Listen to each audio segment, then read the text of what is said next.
नमस्कार, good news today देख रहे हैं आप। आपके साथ मैं हूं नवजोत रंधावा। शाम के 4 बज चुके हैं। वक्त है हमारे खास कार्यक्रम ये हुई ना बात का। प्रचंड होती गर्मी के साथ बिजली की डिमांड भी बढ़ती जा रही है। दिल्ली में तो एकाएक पुराने रिकॉर्ड टूट गए हैं, लेकिन दिल्ली के आसपास के शहरों की बात करें तो बिजली कटौती से लोग परेशान हैं। नोएडा, गाजियाबाद में प्रचंड गर्मी के बीच पावर कट से लोगों का हाल बेहाल है। न तो वो दिन में चैन से रह पा रहे हैं और ना ही रात को सुकून की नींद ले पा रहे हैं। फिर चाहे वो लोकल कॉलोनीज हो या फिर हाउसिंग सोसाइटीज, वहां पर सभी इलाकों का एक जैसा ही हाल है। असल में हमने हाउसिंग सोसाइटीज के नाम पर कंक्रीट का जंगल बनाया है और दिन रात ये जंगल तपते हैं और इसी का खामियाजा हम और आप भुगत रहे हैं। ऐसा क्या हुआ है कि गर्मी के दिन बढ़ गए हैं? आखिर क्या वजह है कि पिछले कई हफ्तों से दिल्ली का पारा 40 से नीचे ही नहीं आ रहा है? इन सब सवालों के जवाब जानने की कोशिश करेंगे और साथ ही साथ तपती गर्मी से बचने का फॉर्मूला क्या है वो भी जानेंगे। और बिजली संकट इतना क्यों बढ़ गया है और क्यों बहुत से ऐसे इलाके हैं जहां पर बिजली आ ही नहीं रही? क्या भेदभाव इसमें हो रहा है? तमाम खास मेहमानों से इसी पर चर्चा करेंगे, लेकिन शुरुआत करेंगे इस रिपोर्ट के साथ।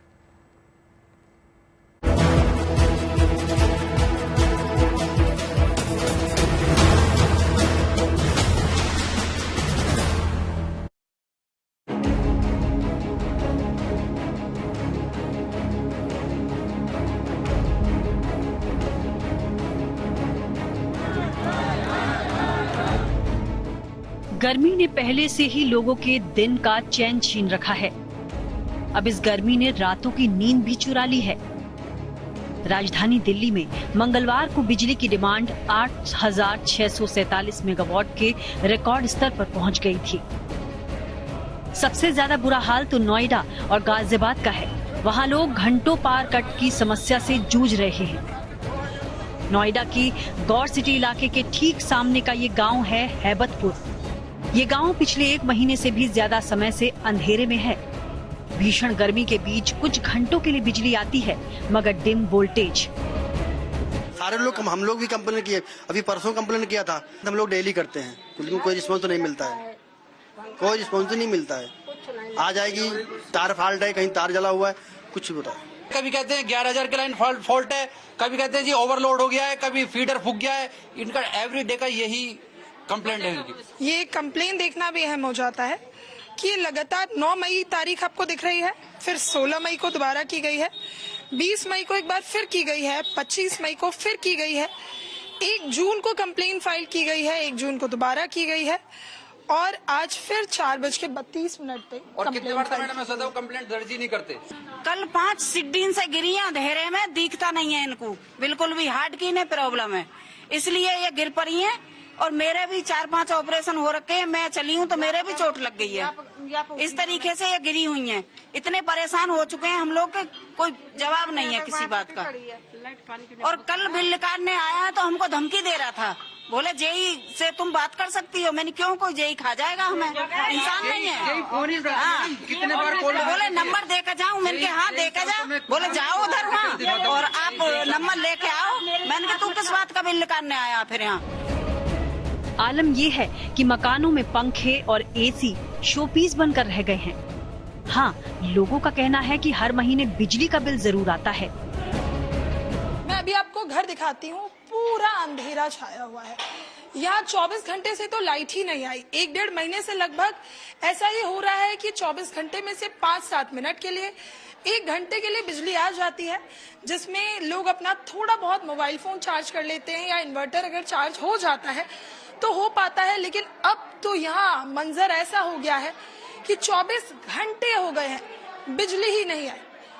और इस मौसम में जिसमें बिना पंखे के, बिना एसी के रहना मुश्किल हो जाता है। बिजली बेटा नहीं आ रही है 1.5-2 महीने से। बस 10-5 मिनट का आएगी, लपस से चली जाती है।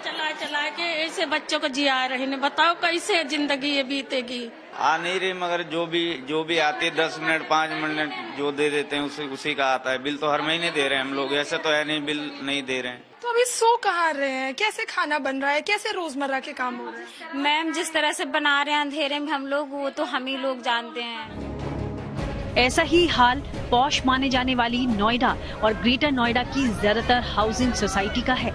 आलम यह है कि लगातार होते पावर कट से परेशान कई लोगों को रातें पार्क में बितानी पड़ रही हैं। तो कुछ लोग बिजली विभाग के खिलाफ प्रदर्शन करते भी नजर आते हैं। सबसे ज्यादा तकलीफ ऊपरी मंजिल पर रहने वाले लोगों को हो रही है, क्योंकि पावर कट से लिफ्ट नहीं चल पाती और वो बेबस होकर रह जाते हैं। 10 घंटे के अंदर में 8 घंटे नीचे सड़क पे हम खड़े हुए थे। कभी कहीं ट्रिप हो रहा है, कभी कहीं ट्रिप हो रहा है, लिफ्ट नहीं चल रही है, कोई इमरजेंसी आ जाए, कोई मेडिकल किसी को इशू हो जाए, लिफ्ट नहीं चल रही है। तो पिछले 24 घंटे तक लोगों को यहाँ पानी ही नहीं मिल रहा है टावर के अंदर, तो लोग कैसे सरवाइव करेंगे। रात को 8 बजे या 9 बजे लाइट गई और सुबह 6:30 बजे तक ये चलता रहा। हमें कंप्लेंट करने का कोई जवाब हमें मिलता नहीं है, ग्रुप से कोई रिप्लाई नहीं मिलता है ओएस की तरफ से, तो हम क्या करें। हमारे पास तो एक ही ऑप्शन है, हम पुलिस में कंप्लेंट करें या मीडिया पे जाएं। इतना ही नहीं, बिजली की किल्लत से पानी टंकियों तक नहीं चढ़ पा रहा, यानी गर्मी, पावर कट और पानी किल्लत के चक्रव्यूह में नोएडा, ग्रेटर नोएडा और गाजियाबाद के लोग फंसे हुए हैं। कल शाम से लाइट कंटिन्यूअस कटी हुई है और अभी तक कोई सुनवाई भी, कोई प्रॉपर जवाब नहीं आया है।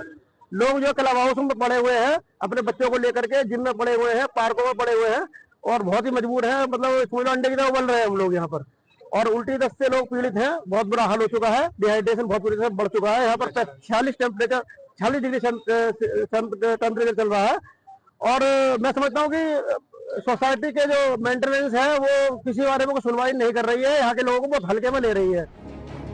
असल में भीषण गर्मी की वजह से न दिन को चैन मिल पा रहा है और न रात को आराम,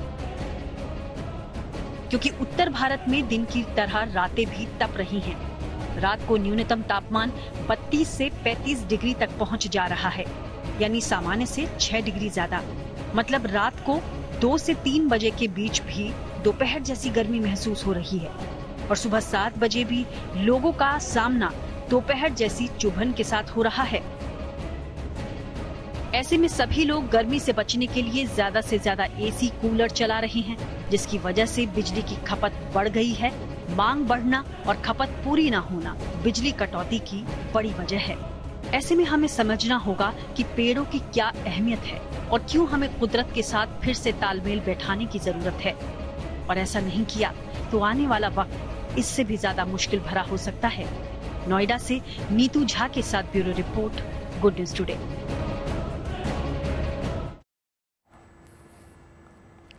और नोएडा के ही एक इलाके से हमारे साथ मनीष चौरसिया ने वहां के लोगों से बिजली संकट को लेकर बात की और इस दौरान कुछ लोगों ने बिजली अधिकारी को फोन भी लगाया। क्या कुछ उनकी बातचीत हुई, जरा वो सुनिए, फिर उसके बाद तीनों संवाददाताओं के पास चलेंगे।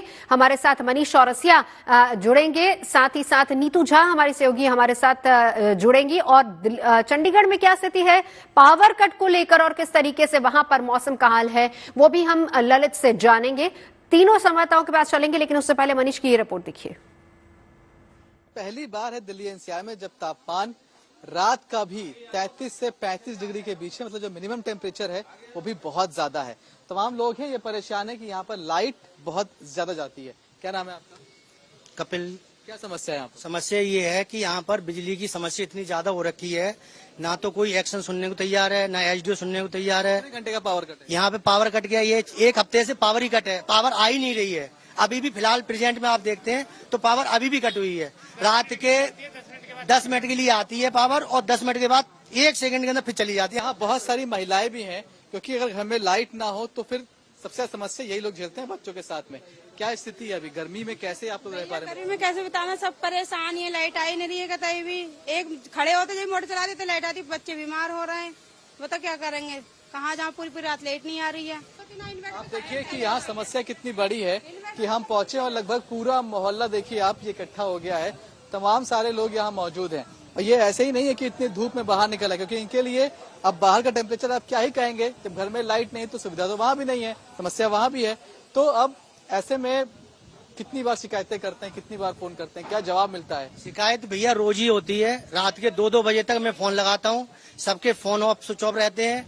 मैंने कल की डेट में एक्शन के पास कम से कम 15 फोन किए होंगे, कहते हैं वो ये कुछ सुनने को तैयार ही नहीं है। फोन लगाओ अभी हम चेक करते हैं कि उनका फोन स्विच ऑफ है। मैं चीफ इंजीनियर को फोन लगा रहा हूँ, चीफ इंजीनियर का फोन उठता है या नहीं उठता है। तो समस्या आप देख रहे हो, सरकारी अधिकारी फोन नहीं उठा रहे ऐसे में। खास साहब है, चीफ इंजीनियर है, बेल जा रही है इस पे।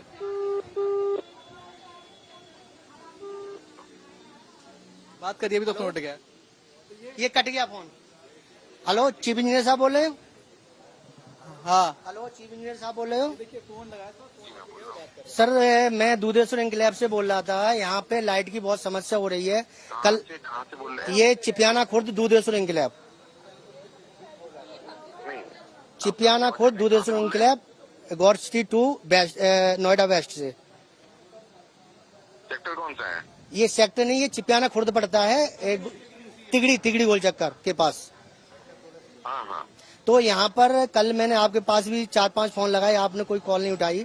हम लोग रात में परेशान हो रहे हैं, बिजली की वजह से बच्चे बीमार पड़ रहे हैं। यहाँ लाइनें सारी फूकी पड़ी हैं और कोई सुनने को तैयार नहीं, ना बिजली विभाग वाले सुनने को तैयार है। मैं सुदामापुरी बिजली घर पे जाता हूँ तो बोलते टेढ़ा पे जाइए, टेढ़ा वाले बोलते सुदामापुरी बिजली घर पे जाइए, और कोई लाइन नहीं, मैं आपको बताता हूँ जी जी। वहाँ की सप्लाई जो है वो सुदामापुरी से चल रही है। ठीक है, सुदामापुरी से चल रही है, चलती ही नहीं है सप्लाई। ठीक है, पूरी बिजली घर जो गाजियाबाद में उससे चलती है। ठीक। और चूंकि वहाँ पर जो उनकी 33 की लाइन ओवरलोड हो रही है, तो आपको सप्लाई मिल रही होगी, लेकिन अल्टरनेट मिल रही होगी। अल्टरनेट का सर, अल्टरनेट भी नहीं है। कल रात के 2 बजे तक सप्लाई नहीं आई है। और एसडीओ को कॉल करता हूँ, एसडीओ पहले तो स्विच ऑफ रखते हैं, जेई साहब स्विच ऑफ रखते हैं, उनका कभी स्विच ऑन होता ही नहीं है। लाइनमैन कोई सुनने को तैयार नहीं होता सर। सुनिए जी। आप किस एसडीओ को मिला रहे हैं? आपको ये देखना होगा कि आप सुदामापुरी के एसडीओ को मिला रहे हैं कि नहीं, मैं आपके जो अपना ये टेढ़ा बिजली घर के जो एसडीओ है उनसे आपको दे रहा हूँ। देखिए वो आपका नंबर है क्या? 1 सेकंड होल्ड करिए। हाँ जी, 1 सेकंड होल्ड करिए जी।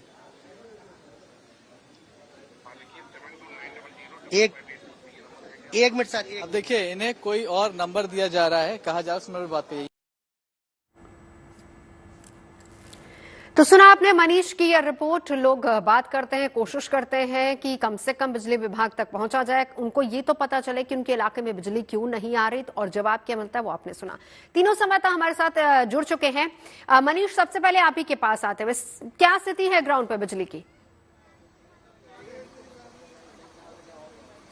देखिए, सुबह जब हमने लाइव दिया तो हम किसी और लोकेशन पे थे, अभी हम उसी इलाके की दूसरी लोकेशन पे हैं, इसे शाहबेरी कहते हैं। और अगर आपसे इस वक्त मैं पूछूं या किससे भी पूछूं कि आप अंदाजा लगाइए कि इस इलाके में लाइट कितनी देर के लिए जाती होगी, तो आप शायद बोले 2 घंटे, 3 घंटे, या बिजली का लोड बहुत ज्यादा तो शायद 4 घंटे। लेकिन हकीकत जानकर आप हैरान रह जाएंगी, यहाँ पर 24 घंटे में बहुत ज्यादा हुआ तो 2 घंटे या फिर 3 घंटे के लिए लाइट आती है, वो भी आती है चली जाती है, आती चली जाती है। तमाम लोग, आप देखिए कि बिजली की समस्या इतनी बड़ी है कि पूरा मोहल्ला लगभग हमें देखकर इकट्ठा हो गया है, क्योंकि अधिकारियों को तो फोन उठता नहीं। उम्मीद मीडिया से कि हम लोग से बात करेंगे तो शायद कुछ आगे अच्छा हो जाएगा। क्या स्थिति है आपके यहाँ लाइट?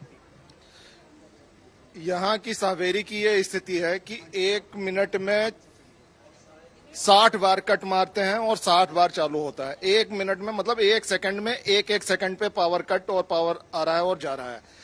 पिछले 3 महीने से ऊर्जा मंत्री जी का हम लोग जितना मतलब ट्वीट किए हैं, हर एक चीज किए हैं, यहाँ के सांसद और जो भी हैं सबसे जाके मिले हैं, हम लोगों का कोई निदान करने वाला नहीं है। यहाँ पे केवल मीडिया का ही हम लोगों को सहारा है कि अगर मीडिया हम लोगों को कहीं सामने लाके खड़ा कर दे कि ये लोग भी परेशान है और शाहबेरी की जनता में इतनी कोहराम मचा हुआ है। मनीष, सीधा सा सवाल कीजिए, कितने घंटे बिजली आ रही है? 1 घंटे, 24 घंटे में कितने घंटे लाइट आ रही है? 1.5 घंटा, 12 घंटे में 1.5 घंटे लाइट दे रहे हैं, है नी? घंटे में 1.5 घंटे। जबकि ये मैंने खुद कई दफे 19 बार पे फोन कर करके कि यहाँ पे लाइनें जुड़वाई है नी? और वहाँ पे फोन करते हैं तो वहाँ पे भी कोई फोन नहीं उठाता। ठीक है, चलिए मनीष, मैं लौटती हूँ। ये सवाल, क्योंकि शाहबेरी इलाका है और यहाँ पर बहुत सारी ऐसी कॉलोनीज भी हैं जो अनऑथोराइज्ड है, उसका हवाला भी दे दिया जाता है, क्योंकि वहां पर लाइंस नहीं सही से पहुंच पाती, तारें ठीक से नहीं पहुंच पाती। ये भी क्या रीजन वहां है या नहीं है, जानने की कोशिश करेंगे। मनीष, लौटती हूँ। जरा नीतू झा आपके पास आना चाहूंगी, फिर उसके बाद ललिता आती हूँ आपके पास। नीतू झा, आप कहाँ पर मौजूद है और वहां पर बिजली की स्थिति क्या है, बताइए। नवजोत, मैं गौर सिटी के ठीक ऑपोजिट मौजूद हूँ। जब आप यहाँ से बाहर निकलेंगी तो आपको ऐसा लगेगा कि विकास सबसे ज्यादा यहीं हो रहा है। पहले मैं आपको एक बार कुंज से कहूंगी, फोन पर टेम्परेचर दिखाए, 41 डिग्री तापमान है, मैंने अभी का तापमान देखा है। और अब सोचिए, यहाँ पर 24 घंटे से ज्यादा हो गए हैं, लाइट ही नहीं आई। आप सोचेंगे 1 दिन हुआ होगा, 2 दिन हुआ होगा, 1.5 महीने से ज्यादा का वक्त बीत गया है। बिजली, जो मनीष बता रहे थे, वही स्थिति यहाँ की भी है। इसे ओल्ड हेबतपुर गांव कहते हैं।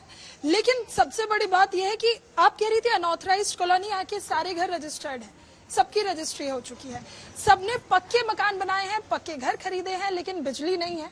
कितने दिनों से बिजली नहीं है? 3 महीने से नहीं आ रही है लाइट। 3 महीने से ऐसे ही कर रही है, आती ही नहीं है। हाँ, आती नहीं है। आप कल भी आए थे, आप आज भी आप आए हो, लाइट है यहाँ पर? नहीं है ना, कल भी नहीं थी और आज भी नहीं है और रात को भी नहीं रहेगी। ना पानी है, ना किसी चीज की कोई समस्या नहीं। खंबे हैं, देखो खंबे पे तार नहीं है। हम कहीं कहीं से लाइटें खींच के लाते हैं, बिजली घर जाओ, वो कहते हैं हम यहाँ कुछ नहीं हो सकता, और ऊपर सुनवाई करो। कहाँ कहाँ तक भागे, कहाँ तक भागे? मुझे ये बताइए, कंप्लेन की अब तक? कहीं गए आप लोग, किसी से कहा? कंप्लेन किया, ट्विटर पे भी कंप्लेन किया, 2-3 बार मैसेज भी किया, कंप्लेन किया, सब कुछ किया। बोल देते ओवरलोडिंग है, कोई रिप्लाई नहीं आता, सब कुछ कर दो, उसके बाद परेशान है। मेरी छोटी सी बच्ची है, इधर आओ, ये मेरे साथ आई है, पापा के साथ रहूँ गर्मी में। इसको मुझे कार में सुनाना पड़ा इसी चला के। इतनी बुरी हालत है यहाँ पे। मैं नहीं, आप सबको देखिए, सबके चेहरे देखिए, क्या है आप बताइए। हम बिल दे रहे हैं, सबका बिल आ रहा है, कि घर में सबके मीटर लगा हुआ है, सबके पास बिल आता है, लाइट नहीं आ रही है, महीनों से लाइट नहीं है। दो मतलब समझ लो, लाइट कहाँ जाए हम लोग, कितना सो सकते हैं? गाड़ी में कोई सो सकता है बच्चों को लेके? ये हालत है। गाड़ी में लेकर बच्चों को सो रहे हैं। आपके घर में तो मैंने सुना हादसा हो गया बिजली की वजह से। दादी के चोट लग गई है, 5 सीढ़ी नीचे से गिरी थी और उस समय मेरा भी ऑपरेशन हो रखे हैं 4-5। मैं भी नहीं उठा पाई उनको, अचानक में किसी ये बुला के तब वो उठवाई वहाँ से। और काफी बाजू में और ये नीतू जा रही है हमारे साथ ना, और पैर वैर सब में चोट लगी पड़ी है। क्या करें बताओ, अंधेरे में इतनी बड़ी बूढ़ियां, हमको तो नहीं उठाने लायक। चलिए, हमारे साथ नीतू झा और मनीष दोनों हमारे साथ मौजूद है। तो ये वो इलाका है नोएडा का, जिसको आर्थिक राजधानी कहा जाता है उत्तर प्रदेश की। आप सोचिए कि क्या सिचुएशन नोएडा में है। और एक बड़ा सवाल यहाँ पर यह भी है कि क्या भेदभाव किया जाता है। नीतू, एक सवाल आपसे भी करूंगी, क्योंकि आपने कहा कि गौर सिटी के ठीक ऑपोजिट आप मौजूद है। वो इलाका है जहां पर कॉलोनीज हैं, हाई राइज सोसाइटीज हैं। हालांकि कंप्लेंट वहां से भी आ रही है कि वहां पर भी बिजली नहीं है और लिफ्ट वहां पर नहीं चल रही है। क्या भेदभाव दोनों जगह आपने देखा? आप वहां पर गई, आपने क्या दोनों जगह भेदभाव देखा कि हाई राइज सोसाइटी में बिजली है कंपैरेटिवली, जैसे यहां पर लोग कह रहे हैं, और यहां पर बिल्कुल नहीं है? नवजोत, एक चीज जो मैंने देखी, हाई राइज सोसाइटी में फिर भी लोगों के पास पावर बैकअप है। अगर वहां बिजली जा भी रही है तो कुछ घंटों के लिए जाती है, लेकिन आ जाती है। लेकिन यहाँ पर अगर आप हमारी रिपोर्ट्स देखिए, कल भी मैं यहाँ आई थी, आज भी यहाँ मौजूद हूँ। जब मैं कल यहाँ आई थी नवजोत, बिजली तब भी नहीं थी। मैं आज आई हूँ, बिजली तब भी नहीं। अब आप सोचिए, आपके घर में इन्वर्टर है, आप उसे कितना चार्ज करेंगी? उसको चार्ज होने के लिए भी बिजली चाहिए। सब लोग आपको यहाँ नजर आएंगे। एक बार कुंज दिखाइए, कैसे परेशान है सब। कल इनसे भी मेरी बात हुई थी। कितनी कंप्लेन किया आप लोगों ने? क्योंकि 6 तारीख से कंप्लेन के मैसेजेस तो मैंने भी देखे। कंप्लेन बहुत करी है, वो फोन नहीं है उनका, जो कंप्लेन करी वो कहीं कोई जवाब आया आज तक? कोई जवाब नहीं आया है। क्या कहते हैं अधिकारी, क्या कहते हैं आप लोग? कहते हैं और ऊपर जाओ, यहाँ कोई सुनवाई नहीं है। ठीक है नीतू, लौटती हूँ आपके पास। एक बार जरा ललित के पास चलेंगे। ललित हमारे साथ मौजूद हैं। नीतू, लौटती हूँ। ये हाल दिल्ली से सटे नोएडा का है। एक पॉश इलाका, नोएडा को बसाया इसलिए गया था क्योंकि यहाँ पर इंडस्ट्री है, लेकिन बावजूद इसके जिस तरीके से बाहर से लोग यहाँ पर काम करने के लिए आते हैं, लेकिन अब सिचुएशन आजकल ये हो गई है कि यहाँ से लोग वापस अपने गाँव की तरफ पलायन कर रहे हैं। क्यों? क्योंकि यहाँ पर बिजली नहीं है, सरकार यहाँ पर बिजली मुहैया नहीं करा पा रही है। चंडीगढ़ का रुख करेंगे। ललित, क्या सिचुएशन है वहां पे? मौसम विभाग ने कहा था कि आज वेस्टर्न डिस्टर्बेंस की वजह से पारा थोड़ा नीचे गिरेगा। हालांकि वहां पर भी जो साहिबजादा अजीत सिंह नगर का पूरा इलाका है, वहां भी सिचुएशन नोएडा जैसी ही है, नोएडा दिल्ली जैसी। बिल्कुल नवजोत, देखिए गर्मी है, पूरे उत्तर भारत में कहर बरस पा रही है। और अगर हम आसान शब्दों में कहें तो इस बार जो गर्मी है वो भीषण नहीं है, वो जानलेवा हो रही है। और इसका असर है पिछले लगातार 10 दिनों से देखने को मिल रहा है। उम्मीद थी कि आज कुछ हल्की फुहारे जिस तरह से प्रेडिक्ट किया गया था मौसम विभाग द्वारा, लेकिन फिलहाल अभी भी मौसम है वो बेरुख बना हुआ है। और अभी भी जो लोग इंतजार कर रहे हैं कि आसमान से वो राहत की बूंदे गिरे, लेकिन फिलहाल इंतजार ही लोगों को करना पड़ रहा है। लेकिन आपको नवजोत एक अच्छी तस्वीर दिखाने की कोशिश करूंगा कि मोहाली में जो लोग हैं पर्यावरण की तरफ जागरूक हो सके, क्योंकि पंजाब में जो पानी का लंगर जिसे छबील कहते हैं वो तो अक्सर है, हर जगह लगाए जाते हैं, लेकिन लोग एक मुहिम के तहत, एक पहल के तहत है, इस बार लोगों ने पेड़ों का लंगर है वो लगाया है। छोटे बूटे हैं उनको बांटा जा रहा है, क्योंकि जिस तरह की परिस्थितियां बनी हैं उत्तर भारत में, उसके लिए कहीं ना कहीं है वो हम ही जिम्मेदार है। तो लोगों को जागरूक करने के लिए ये पहल की गई है, जहां पर लोगों को छोटे जो पेड़ पौधे हैं, जो बूटे हैं, वो बांटे जा रहे हैं। नवजोत, चाहे दिल्ली की बात करें या नोएडा की बात करें या गाजियाबाद की बात करें, तमाम जगहों वैसी ही सिचुएशन यहाँ पर पंजाब के मोहाली में भी बनी हुई है। लेकिन कम से कम एक तस्वीर बहुत अच्छी खूबसूरत है यानी कि लोग इस बात को समझ रहे हैं ललित कि ये सब कुछ हमारा ही किया धरा है, पेड़ काटे और उस वजह से सिचुएशन ऐसी हो गई। और कम से कम आज यहाँ पर लोगों को पेड़ बांटे जा रहे, एक संदेश देने की कोशिश हो रही है। ललित, शुक्रिया आपका इस पूरी जानकारी के लिए। मेरे दोनों संवाददाता हमारे साथ बने रहेंगे, लेकिन साथ ही साथ जो खास मेहमान है परिचय उनसे करा देती हूँ। सुभाष शर्मा एनवायरमेंटलिस्ट हमारे साथ स्टूडियो में मौजूद हैं। डॉक्टर सुशील द्विवेदी रिसर्चर और climate change and science communication हमारे साथ हैं। मनिंदर सिंह है CEO CFF group and expert on renewable energy हमारे साथ हैं। और प्रशांत चौबे प्रेसिडेंट है अवादा एनर्जी के। सबसे पहले मनिंदर जी, आप ही के पास आते हुए, जो सिचुएशन इस वक्त नोएडा की है, क्या सरकार इसके लिए तैयार नहीं थी? कहां पर खामियां, कहां पर कमियां हैं? नोएडा एक ऐसा इलाका है जिसको आर्थिक राजधानी के तौर पर भी जाना जाता है उत्तर प्रदेश की, और दिल्ली से बिल्कुल सटा हुआ।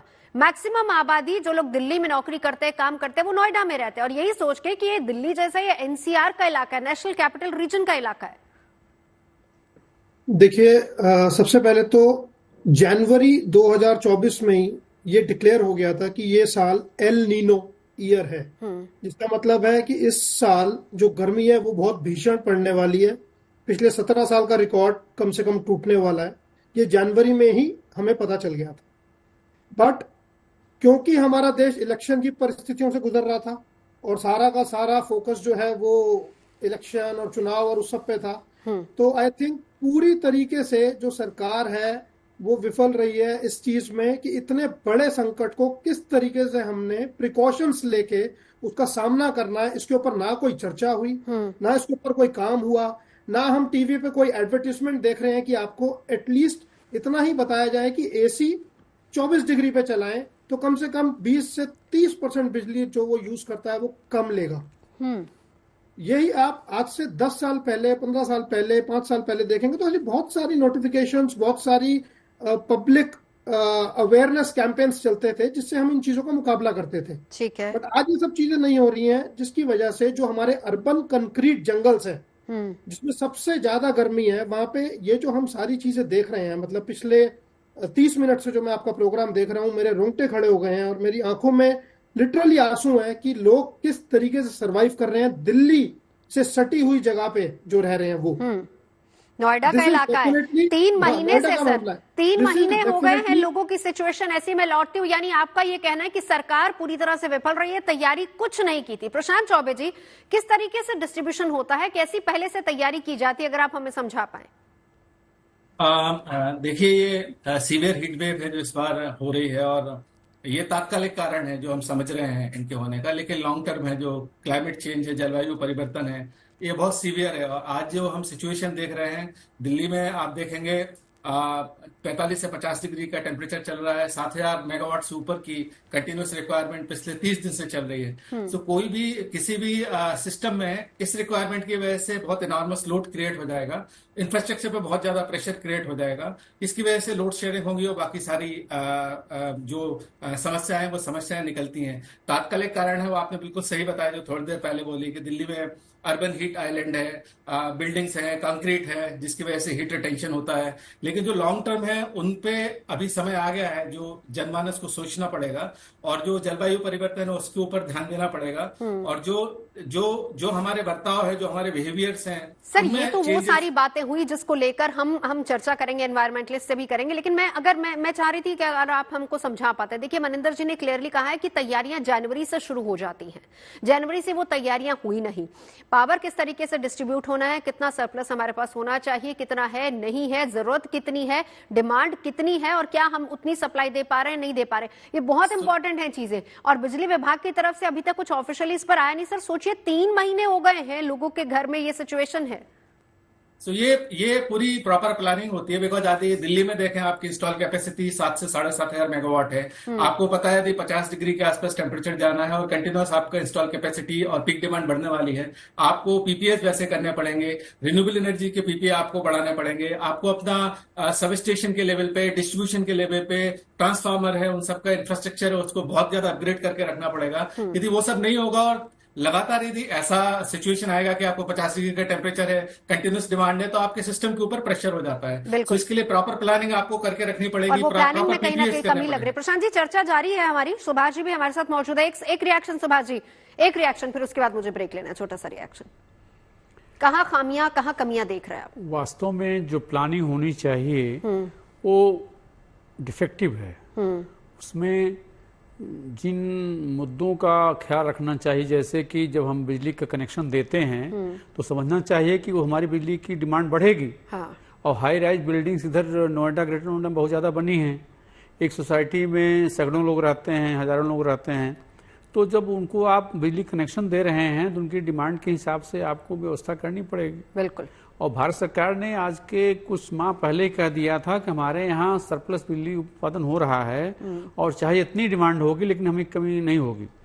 तो अब कमी क्यों हो रही है ये मैं समझ नहीं पा रहा हूँ। यानी कि प्लानिंग में कहीं ना कहीं गड़बड़ी है जी। और देखिए, जिनको कनेक्शन दिए गए, जहां पर नीतू झा और जहां पर मनीष मौजूद है, वो लोग बिजली का बिल साथ ही साथ दे रहे हैं, बिल भर रहे हैं, लेकिन बिजली मिल नहीं रही। चर्चा आज हम पावर कट को लेकर कर रहे हैं। तमाम खास मेहमान हमारे साथ मौजूद है। एक बार नीतू झा मेरी सहयोगी हमारे साथ मौजूद है। नीतू, जरा जानिए लोगों से कि सिचुएशन क्या है। जब उन्होंने अपनी शिकायतें की तो किस तरह का आश्वासन इनको मिल रहा है वहां?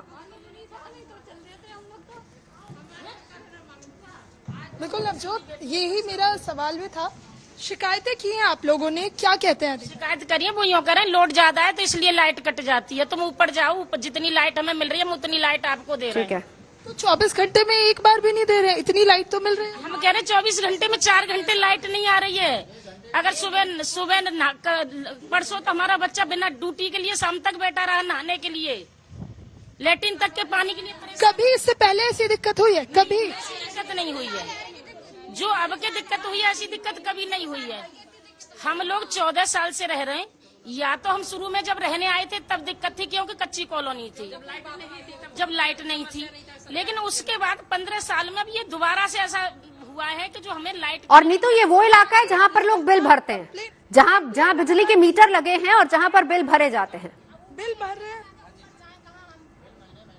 बिल्कुल नवजोत, मीटर तो आप सामने देखिए, यहाँ देखिए मीटर लगा हुआ है, प्रॉपर मीटर है, प्रॉपर बिल आती है। कितनी बार कंप्लेन की? कंप्लेंट तो मैं कम से कम 200 बार कर चुके हैं। 200 बार? ठीक है नवजोत, कल भी मैं आई थी तो हाँ। मैंने फोन पर कंप्लेन देखी थी। आज भी इनके हाथ में और कंप्लेन है। कल से फिर 24 घंटे से लाइट नहीं आई। जरा एक बार दिखाइए हमारे दर्शकों को, वो भी देखना चाहते हैं कि कितनी लंबी कंप्लेन है ये। इधर आइए, आपको मैं दिखाती हूँ। कल भी हालांकि हमने ये अपने दर्शकों को दिखाया था, लेकिन आज हम फिर दिखाते हैं। आप ये देखिए नवजोत, और हर कंप्लेन का एक रिप्लाई भी आ जाता है। ठीक है कि आपकी कंप्लेन जो है इसका सीधा मतलब नीतू ये है, इसका सीधा मतलब ये है कि अगर बिजली का मीटर, सुभाष जी, बिजली का मीटर लगा है, वहां पर लोग बिल भर रहे हैं, अगर लोग शिकायत करते हैं, शिकायत के एवज में जवाब आता है लेकिन समाधान नहीं मिल पाता है।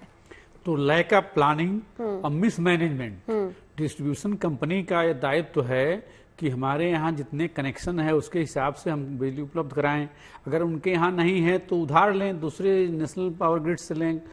तो ये व्यवस्था उन्होंने नहीं की। तीसरी बात यह है कि जो नोएडा पावर कॉर्पोरेशन लिमिटेड है, इसने पहले के हिसाब से अपना रेट भी काफी बढ़ाया है और उसके बावजूद लोग जब मीटर लगवाए हैं और अपना बिल रेगुलर भर रहे हैं तो बिजली न देने का कोई औचित्य नहीं होता है। इसलिए प्लानिंग के स्तर पर, डिस्ट्रीब्यूशन के स्तर पर और मैनेजमेंट के स्तर पर एक खामियां हैं। हर स्तर पर। मनिंदर जी, देखिए गर्मी तो हर साल आती है, लेकिन हमने कभी सोचा नहीं था कि ये हाल नोएडा का हो जाएगा। अगर मैं एक आंकड़ा यहाँ पर देखूं 2022 की अगर बात करें, ये मैं दिल्ली का आंकड़ा यहाँ पर कोट इसलिए करना चाह रही हूँ क्योंकि दिल्ली से बिल्कुल सटा हुआ नोएडा है। 2022 में 7,438 मेगावाट की डिमांड थी और यही 2024 में 8,647 मेगावाट की डिमांड है। लेकिन फिर भी कंपैरेटिवली अगर हम नोएडा और दिल्ली दोनों को कंपेयर करते हैं तो उतनी बुरी हालत नहीं है दिल्ली में जितनी नोएडा में है।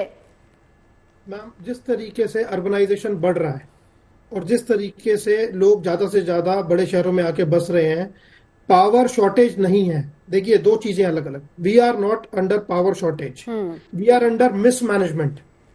तो जैसे कोई प्रिकॉशन नहीं लिया गया, एक घर में अगर 4 एसी चल रहे हैं तो एज अ प्रिकॉशन क्या किसी ने लोगों को ये चीज समझाई कि आप कोशिश कीजिए कि उसको 4 एसी की जगह 3 एसी में निपटाएं? ठीक है, क्योंकि जो हमारी मशीनरी लगी हुई है, सर्कुलेशन, पावर डिस्ट्रीब्यूशन, वो सब बहुत पुरानी है और उसको अभी चेंज होने में, उसको जो लेटेस्ट टेक्निक्स हैं वो सब होने में अभी और 10 साल चाहिए लगेंगे। तो तब तक हमें बहुत सारा प्रिकॉशन लेना है। प्रिकॉशन के नाम पे हम 10% भी खरे नहीं उतर रहे हैं। तो जो हम काम एक्चुअल में कर रहे हैं वो हमें जो नहीं करने चाहिए वो सारे काम हो रहे हैं। Load sharing is not happening. जो अच्छी सोसाइटीज हैं उनको पावर डाइवर्ट की जा रही है उनकी रिक्वायरमेंट मीट आउट करने के लिए। जितने लोग बॉटम ऑफ द पिरामिड पे हैं उनको बिजली नहीं दी जा रही है। ऐसा नहीं है कि बिजली की शॉर्टेज है। आज दिल्ली चाहे तो सर, मैं से एक चीज आपको यहाँ पर 1 मिनट के लिए रोकना चाहूंगी। क्या आपको ऐसा लग रहा है, क्योंकि ये भी मैंने शुरुआत में बात की थी, मनीष अगर हमारे साथ जुड़े तो एक जवाब वहां से भी लेंगे, और नीतू आपसे भी ये जवाब जानूंगी क्योंकि आप गौर सिटी के ठीक सामने। क्या आपको ऐसा लग रहा है कि इसमें भेदभाव होता है? आपने जो ये लाइन बोली कि कहीं और दी जाती है और बगल के इलाके से वो बिजली काट ली जाती है, क्या आपका ये कहना है? क्योंकि मिसमैनेजमेंट एक इशू है, ठीक है, क्या भेदभाव हो रहा है?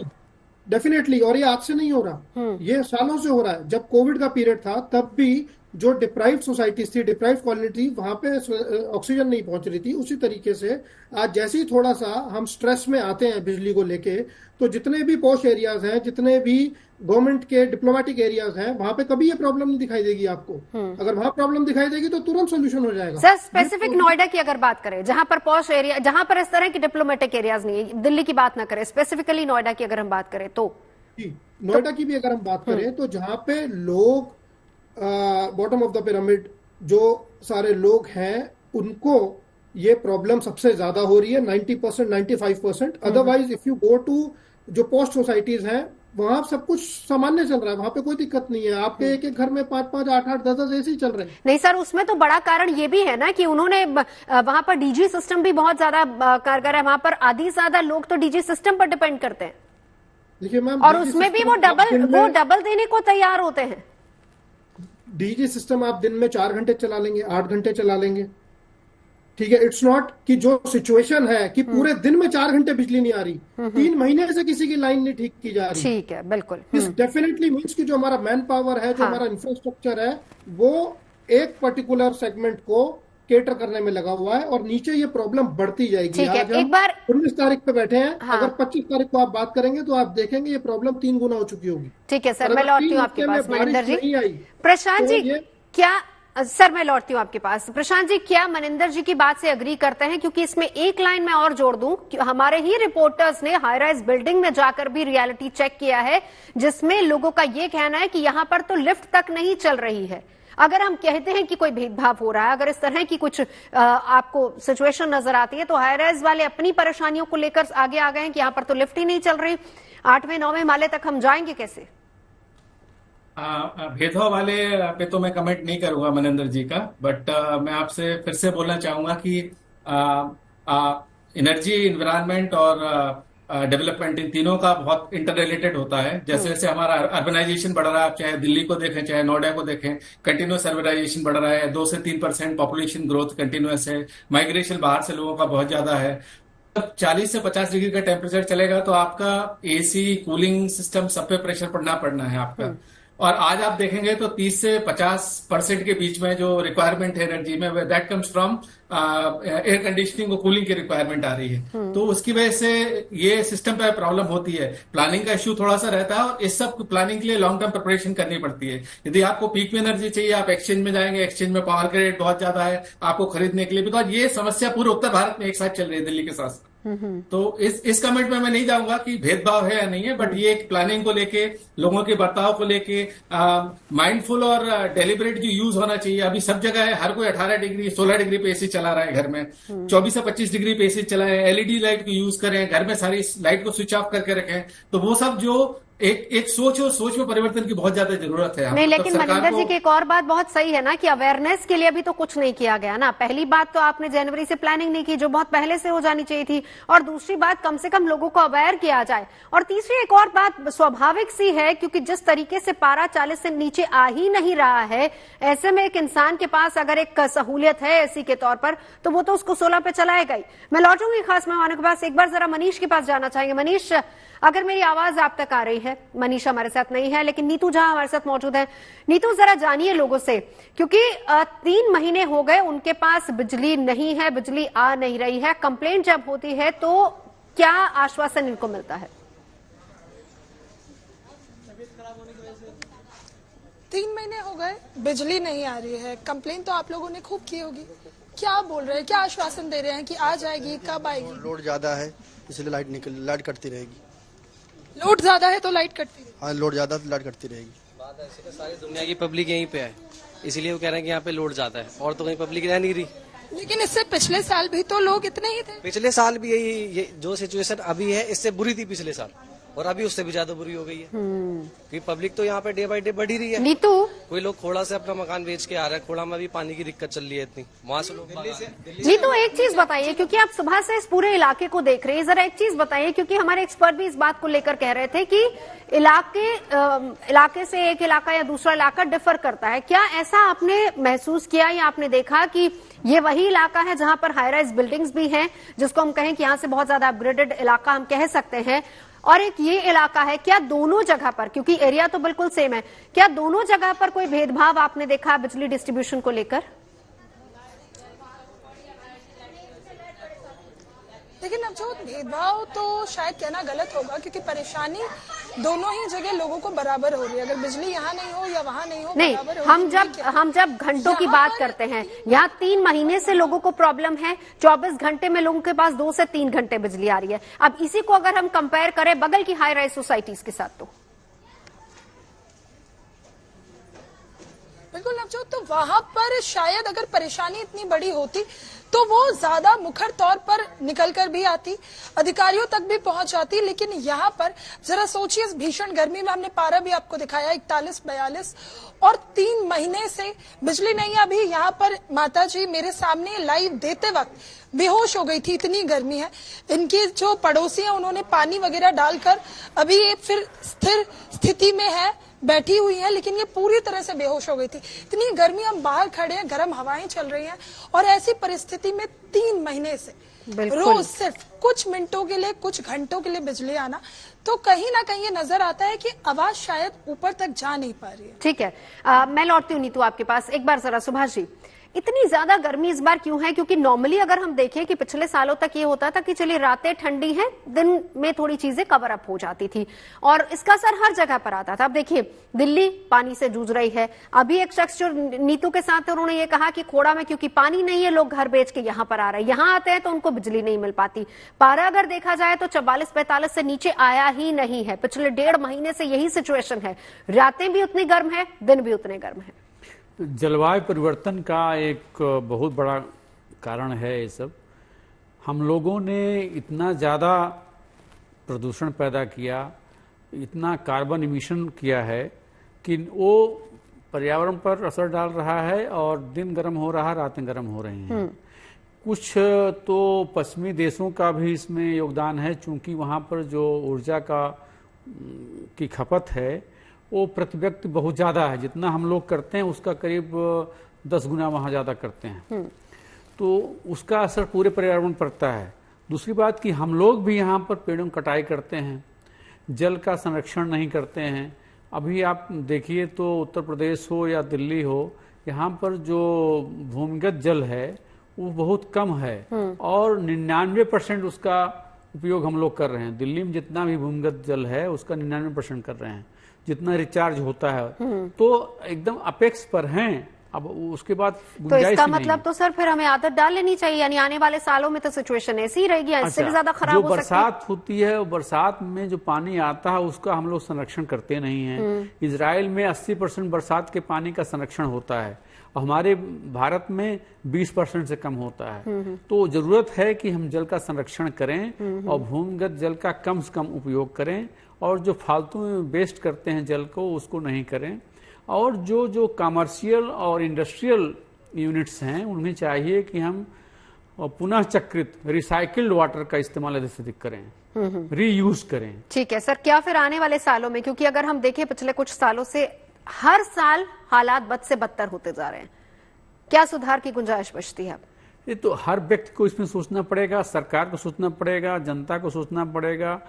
जब तक हम लोग सब मिल करके जल का संरक्षण नहीं करेंगे, वृक्षों को लगाएंगे नहीं, कटाई पर रोक नहीं करेंगे, विकास के नाम पर अंधाधुंध हम पेड़ों काट देते हैं। सैकड़ों हजारों पेड़ काट दिए गए जो नेशनल हाईवे के नाम पर कि यहाँ से देहरादून जल्दी से हम पहुँचें, यहाँ से दूसरी जगह जल्दी से पहुँचें, और पेड़ काटते हैं धड़ल्ले से, और ये नहीं समझते हैं कि जब पेड़ काट रहे हैं तो गर्मी बढ़ेगी। तो इस तरह से हमको देखना होगा कि हमारा जो फॉरेस्ट कवर है वो बढ़ना चाहिए। बिल्कुल, देखिए कहने की जरूरत नहीं है। अब देखिए हमने लक्ष्य रखा 2047 तक हम एक विकसित भारत बनेंगे, लेकिन विकसित भारत में हर तबके के लोगों को कम से कम बुनियादी सुविधाएं मैसर होनी चाहिए। आज अगर हम सर ये कह रहे हैं कि हमारी सड़कें बहुत अच्छी बन रही हैं और ये कनेक्टिविटी अच्छी हुई है, बहुत अच्छी बात है, लेकिन उसी के साथ साथ हम पेड़ भी काटते जा रहे हैं जिसका खामियाजा हम ही भुगत रहे हैं। मनिंदर जी, क्या गुंजाइश या फिर क्या सुधार की गुंजाइश अब बाकी बची है, कैसे सुधारा जा सकता है इसको? देखिए मैम, हम लोग जो आज आपके साथ पैनल पे बैठ के सबके बारे में चर्चा कर रहे हैं, अगर हम खुद कुछ नहीं करेंगे तो we can not lead with example. मैं आपको 5 चीजें बताता हूं जो हमने करी हैं, जो हम फॉलो कर रहे हैं पिछले 3 महीने से। नंबर 1, हमारा जो ऑफिस है ये 44,000 स्क्वायर फीट है, ये बिल्डिंग। हमने अपना ऑफिस 44,000 स्क्वायर फीट से समेट के 18,000 स्क्वायर फीट में कर दिया, लोगों को पास पास बिठा दिया ताकि आधी एनर्जी लगे। नंबर 1। नंबर 2, जितने हमारी बिल्डिंग में एसी लगे हुए हैं उन सबके ऊपर हमने एस्बेस्टॉस शीट के कवर लगवाए ताकि उन एसी को डायरेक्ट सनलाइट पे एक्सपोजर ना मिले और वो ज्यादा लोड बिजली का ना ले, जिससे बिजली कम से कम लगे। नंबर 3, हमने सारे अपने एम्प्लॉयज से प्लांटर्स लगवाए, ऑफिस के कैंपस में, उनके घरों में, सबको वो डिस्ट्रीब्यूट किए। नंबर 4, हमने सारे लोगों को हाइड्रेशन के लिए, हमारे स्पेशली जो ब्लू कॉलर वर्कर्स हैं, सबको बॉटल्स दे के उसके साथ उसको ORS के छोटे छोटे पैकेट्स दिए उनके बैग्स में, ताकि कहीं भी डिहाइड्रेशन हो तो आप इसको तुरंत पी सकते हैं, क्योंकि आप गर्मी में ज्यादा एक्सपोज होते हैं जी। नंबर 5, हमने कार पूलिंग कंपलसरी की कि कोई भी आदमी ऑफिस में जो कार पे आ रहे हैं वो अकेला नहीं आएगा, अदरवाइज पेनल्टी लगेगी सैलरी में। ऑलराइट, तो ये 5 काम करने से एटलीस्ट हमें कुछ सेटिस्फैक्शन मिलती है कि हमने अगर 1 मेगावाट भी पूरे साल का बचाया होगा तो एटलीस्ट अपनी तरफ से तो कम से कम हमने शुरुआत की। एक लास्ट कमेंट, सुधार की गुंजाइश की अगर हम बात करें, प्रशांत जी 30 सेकंड में। 5 चीजें हमें करनी पड़ेंगी। जो लाइफ स्टाइल का एनवायरमेंट है उसके हिसाब से हमने अपने आप को बदलना पड़ेगा। एनर्जी एफिशिएंसी के जितने तरीके, ऊर्जा संरक्षण के, उस पर हमें ध्यान देकर बढ़ना पड़ेगा। रिन्यूएबल एनर्जी को बढ़ाने के लिए, पीक एनर्जी को बढ़ाने के लिए पम्प्ड स्टोरेज सोल्यूशंस, उस पर सरकार को इन्वेस्ट करना पड़ेगा। इंफ्रास्ट्रक्चर पे इन्वेस्ट करना पड़ेगा, जनरेशन, ट्रांसमिशन, डिस्ट्रीब्यूशन, सारे इंफ्रास्ट्रक्चर पे हमको डेवलपमेंट करना पड़ेगा। और अर्बन प्लानिंग हमको बहुत सही करनी पड़ेगी। अर्बन फॉरेस्ट होना चाहिए, ग्रीनरी, प्लांटेशन। आई थिंक ये सारा एक हॉलिस्टिक अप्रोच को लेकर चलना पड़ेगा, बिकॉज जो क्लाइमेट चेंज आज है ये रहेगा, ये हर साल हमें यही समस्या देखने को मिलेगी। तो इन 5 या 6 चीजों को हमको जनमानस के तौर पे, सरकार, जनमानस, पार्टिसिपेशन के तौर पे सबको ये करना पड़ेगा। चलिए, बहुत बहुत शुक्रिया तीनों खास मेहमानों का हमारे साथ जुड़ने के लिए। नीतू झा और मनीषा, आपका भी बहुत बहुत शुक्रिया। शुरुआत खुद से करें तो अच्छा है, क्योंकि हम अपनी तरफ से भी कंट्रीब्यूट कर सकते हैं ताकि इस तरह की सिचुएशन हमें देखनी ना पड़े।